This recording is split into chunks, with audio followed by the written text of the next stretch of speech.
I'm going to give you guys a little fake history lesson here, right? What did we hear last night?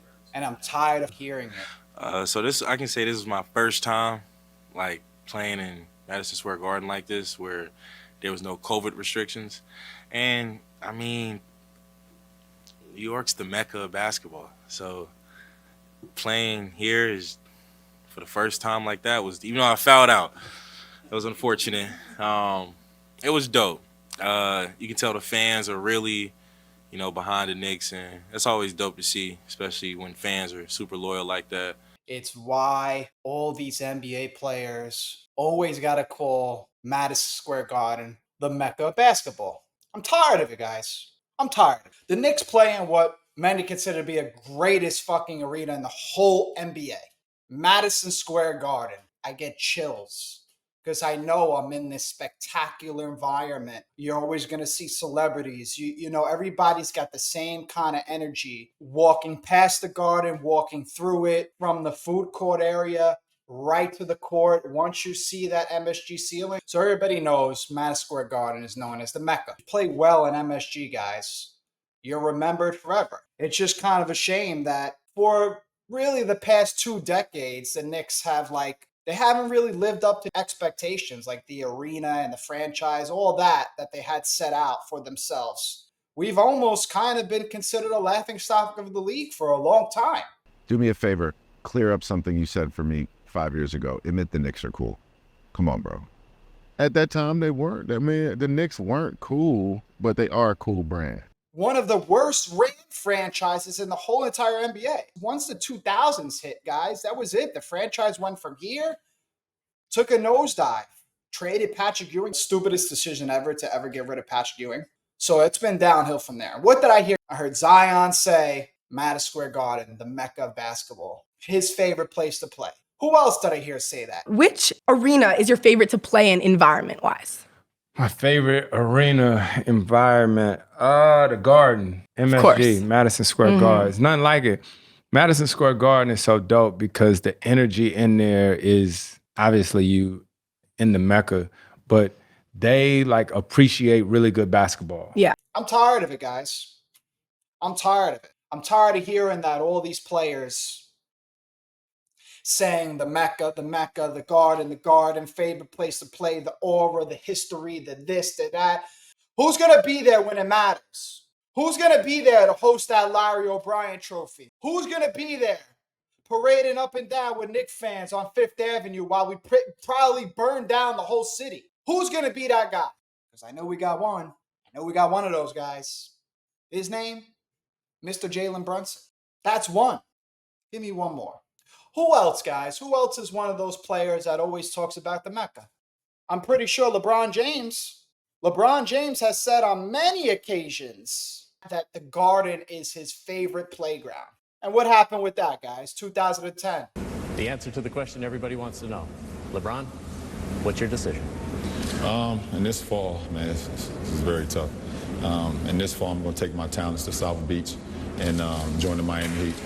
I remember the moment. I remember where I was. I remember everything about the moment LeBron James decided to go on national television and tell the world that he's going to the Miami Heat and not the New York Knicks and not the Brooklyn Nets and not the Chicago Bulls. Oh, I remember that moment. That is the most unforgettable moment of my young adulthood. He hurt my fucking feelings. But anytime that man gets a chance to talk about New York, he talks about the greatest arena in the world. Did he ever give us a chance? Did we ever have a chance with LeBron James, regardless of what he has said about the arena? I don't think so. And, there's been some good efforts within the organization, but there's still something about the Garden. There's this inescapable mystique. And it's why all these superstar caliber players, that's why they spoke so fondly of MSG when they get the chance to play there on the road. And for us, it's been basically pure fucking torture besides the last 3-4 years. It hasn't been fun. And landing a star for us, besides Jalen Brunson, Amari Stoudemire, and Carmelo Anthony, who we did trade for, landing a star free agent and anybody who we had hoped that was going to come, Mr. Durant, Mr. Irving, you guys decided to go to the little brother franchise. You guys are whack. You guys suck. Nobody likes yous. You guys will forever be the two that turned down Madison Square Garden in New York. You guys stink. Even though you guys are both like two of my favorite players in the whole entire world, you guys stink for not choosing New York. Steph Curry. I mean, I know we kind of never had a chance with Steph Curry, but that's another guy.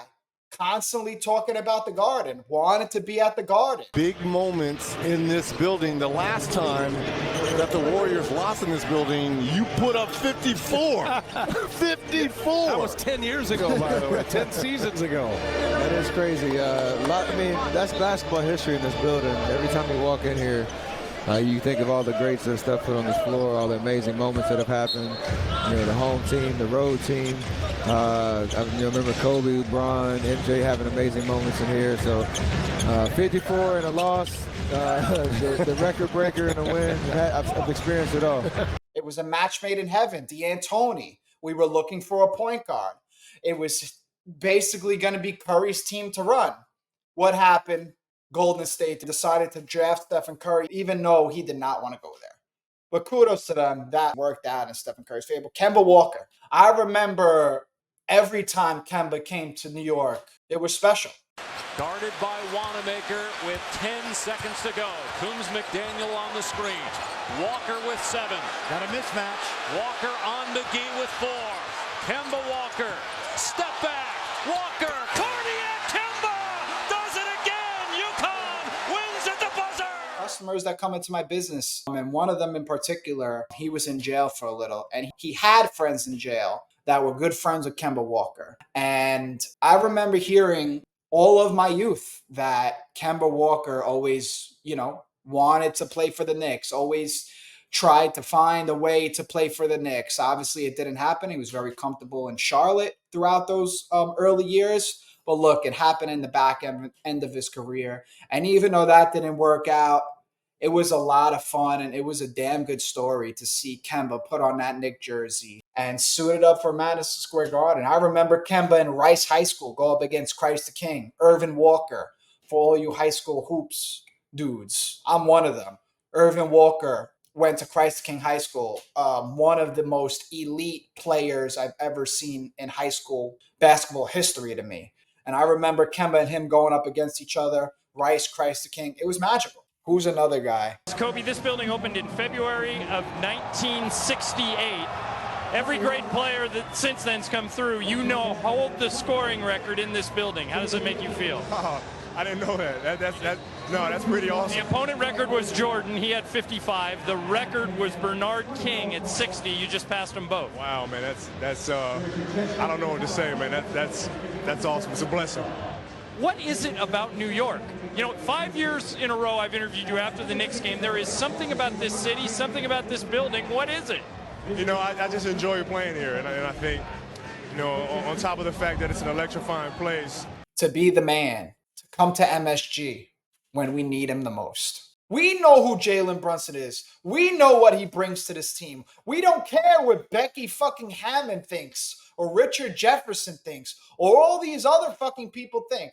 And I don't think Jalen Brunson cares either, guys. He's one of them ones that came to Madison Square Garden. He's one of them ones that put on a Knicks jersey and knows he has a realistic chance of bringing an NBA title here one day. He knows that there's players around the NBA that have their eyes on Madison Square Garden in New York, knowing that Jalen Brunson's holding down the strip. And somebody out there is thinking, man, if I could win one in New York, man, I'm going to be remembered forever.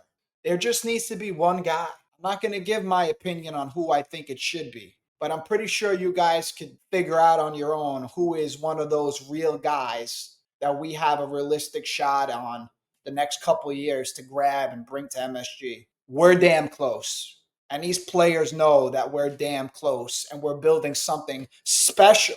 We're building something sustainable. We're building something that matters. We're building a legacy here. Madison Square Garden, New York Knicks. Who's going to be him?